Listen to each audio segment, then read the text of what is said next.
नमस्कार, स्वागत है आपका द न्यूज़ लॉन्चर पर। मैं हूं अशोक वानखेड़े, लेकर आया हूं आपका अपना कार्यक्रम द डायरेक्ट हिट। आज कहीं न कहीं एनडीए गठबंधन भी हिट होता हुआ नज़र आ रहा है और योगी तो बुरी तरह से हिट होते नज़र आए।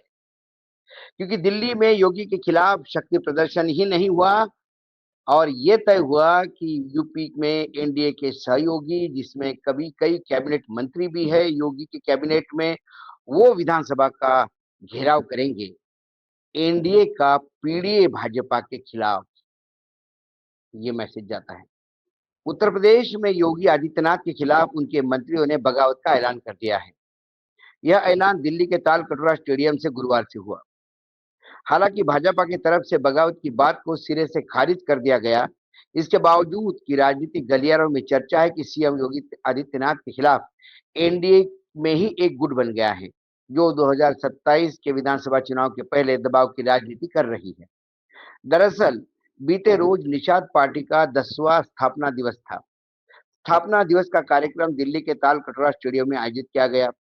इसमें यूपी की सियासत में मजबूत दखल रखने वाले छोटे-छोटे दलों ने और उनके 4 बड़े नेताओं शामिल हुए, जिसमें सुबह सपा प्रमुख और मंत्री ओम प्रकाश राजभर, अपना दल एस की अध्यक्षा अनुप्रिया पटेल और पति मंत्री आशीष पटेल, रालोद के संसद चंदन चौहान और संजय निषाद का तो रहना लाजमी ही था, क्योंकि उन्हीं की पार्टी का स्थापना दिवस था। इस कार्यक्रम में भाजपा का एक नेता भी नहीं दिखाई दिया। इसके बाद राजनीतिक गलियारों में चर्चा है कि पिछड़े समुदाय का प्रतिनिधित्व करने वाले दल भाजपा से नाराज है। यूपी के आगामी विधानसभा चुनाव से पहले शक्ति प्रदर्शन कर रहे हैं। इस सम्मेलन ने लखनऊ से लेकर दिल्ली तक हलचल मचा दिया है। सम्मेलन पर न केवल सत्ता बल्कि विपक्षी दलों की भी नजरें थी। ऐसा कहा जा रहा है कि यूपी में योगी आदित्यनाथ ही पावर सेंटर है, इसलिए सरकार के मंत्री अपनी नाराजगी खुलकर जाहिर कर रहे हैं। वहीं संजय निषाद का कहना है कि उन्होंने भाजपा सहित सभी सहयोगी दलों के नेताओं को आमंत्रित किया था।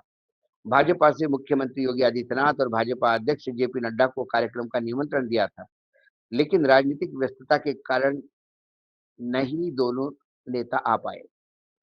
सवाल ये उठता है कि ऐसी क्या राजनीतिक व्यस्तता थी कि भाजपा का एक सांसद तक कार्यक्रम में नहीं आया। खास बात यह है कि सरकार का हिस्सा होते हुए भी निषाद राज्य पार्टी के अध्यक्ष व मंत्री संजय निषाद ने कार्यक्रम से योगी आदित्यनाथ के सरकार के खिलाफ सियासी जंग का ऐलान कर दिया। उन्होंने कहा कि निषाद समुदाय के लोगों के आरक्षण के लिए विधानसभा का घेराव करेंगे। संजय निषाद के इस बयान से दिल्ली से लेकर यूपी तक सियासी भूचाल आ गया। वहीं दूसरी तरफ संजय निषाद ने यूपी में सपा के पीडीए के नैरेटिव को फर्जी बताते हुए दिल्ली के तालकटोरा स्टेडियम में आज असली पीडीए था। वहीं दूसरी तरफ संजय निषाद ने यूपी सपा के पीडीए नैरेटिव को फर्जी नैरेटिव बताया और कहा कि दिल्ली के तालकटोरा स्टेडियम में ही आज असली पीडीए था। गौरतलब है कि इससे पहले भी अपना दल का नेतृत्व भाजपा और सीएम योगी के प्रति अपना नाराजगी खुलकर जाहिर कर चुका है। यदा कदा राज भर भी अपने तेवर दिखाते रहते हैं। हालांकि मौजूदा समय में संजय निषाद भाजपा से नाराज नेताओं की अगुवाई कर रहे हैं।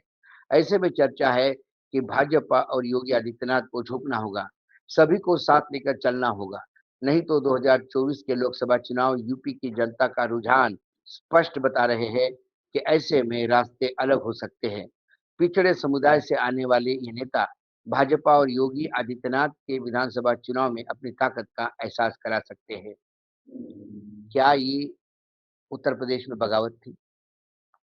क्या ये पीडीए का एक नया नरेशन बनाने का प्रयास था? क्या ये बीजेपी पे एक दबाव था? और क्या ये भारतीय जनता पार्टी जो एनडीए में प्रभुत्व अपना बताती है, उसको कमजोर होने के लक्षण थे?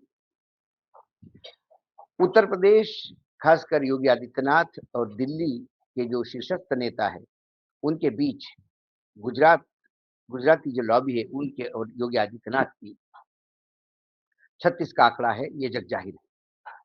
कई बार योगी आदित्यनाथ ने एडजस्टमेंट का प्रयास किया, लेकिन काम हो नहीं पाया।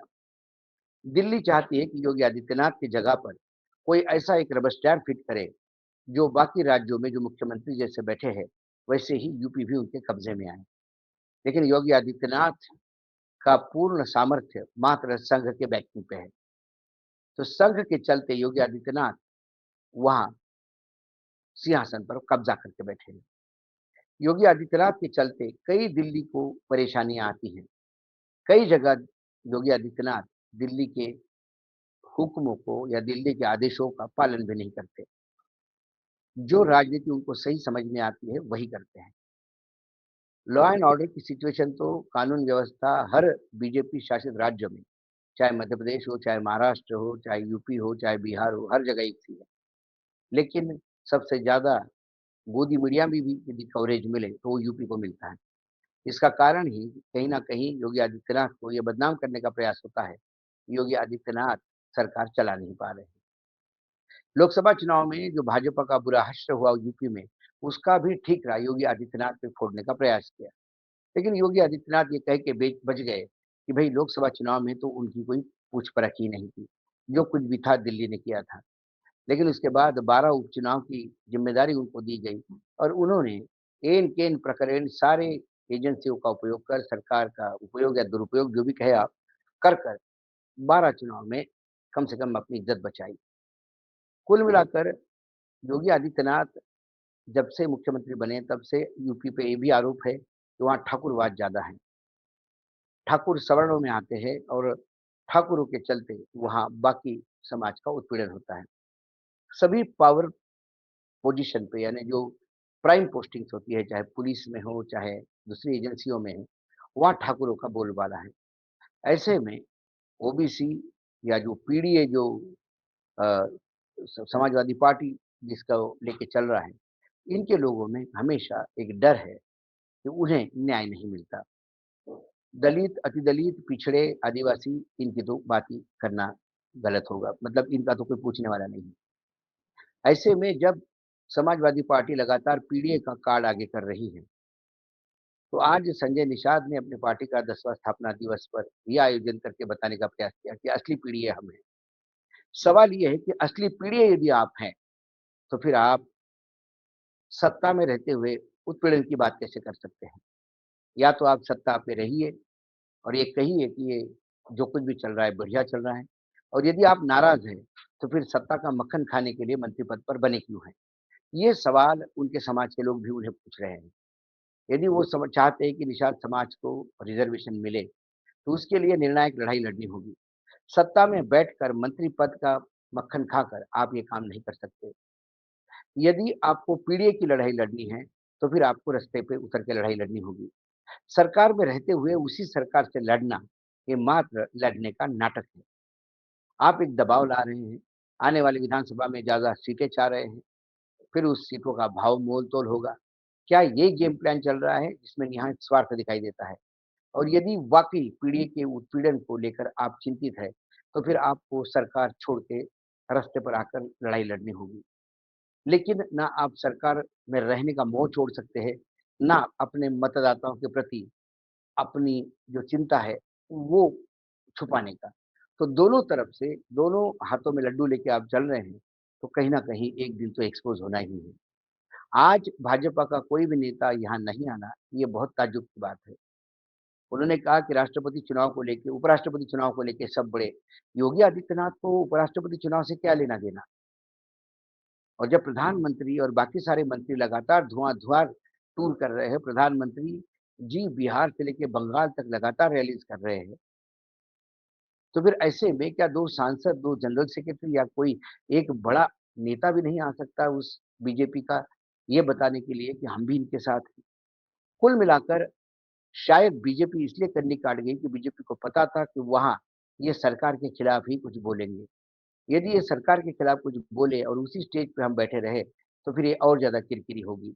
या ये स्टेज्ड प्लान भी हो सकता है दिल्ली का, कि आप पीडीए की बात करके कहीं न कहीं अखिलेश की ज़मीन पर हमला करने का प्रयास करें और दूसरी ओर योगी आदित्यनाथ को भी टारगेट बनाएँ। यानी एक ही तीर से दो निशान। और ये सारा करते हुए हम वहाँ नहीं खड़े होंगे, कम से कम ये बताने के लिए कि मैया मोरी मैं नहीं माखन खायो, हमें तो पता ही नहीं था वहाँ क्या हुआ, ये बताने के लिए। लेकिन जनता इतनी मूर्ख नहीं है जितने राजनीतिक दल समझते हैं। जनता सब समझ रही है, कौन किसके पीछे छुप रहा है, कौन किसके पीछे छुप के वार कर रहा है, कौन पीडीए का हितैषी है और कौन पीडीए के नाम पर मक्खन खा रहा है। कुल मिलाकर आज यूपी में सरकार के मंत्रियों ने ही सरकार के खिलाफ ऐलान कर दिया, ये बड़ी बात है। डायरेक्ट हिट होती है योगी आदित्यनाथ की सरकार और फिर एनडीए गठबंधन तो हिट होता ही है। आज डायरेक्ट हिट में इतना ही। कल फिर आता हूँ किसी विषय के साथ। तब तक के लिए नमस्कार। देखते रहिएगा द न्यूज लॉन्चर।